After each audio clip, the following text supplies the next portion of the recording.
Hello guys, welcome back to the channel. In today's video, I'm going to show you how you can change your outfit with AI for free.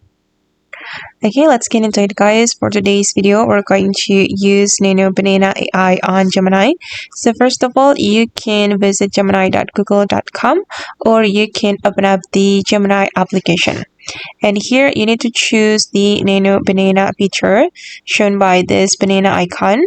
And then you're going to upload your photos. I'm going to upload 2 photos guys. The first photo is this photo. So I'm going to change the outfit of this photo with this dress. Oops. With this dress guys. Let's say that this is my photo and I'm going to change the outfit of the photo. And then I'm going to upload it. Okay, done. And then you can add this prompt. Okay, this is the prompt to change your outfit. I'm going to make this girl wearing this wedding dress. And then I'm going to submit it. And we just need to wait for a moment. It's still processing.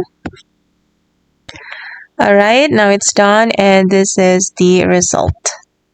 And if you want to download it, you can click on this download icon and the photo will be saved to your device. Okay guys, and that's all the tutorial for today. I hope this video will be useful for you. Thank you so much for watching and bye!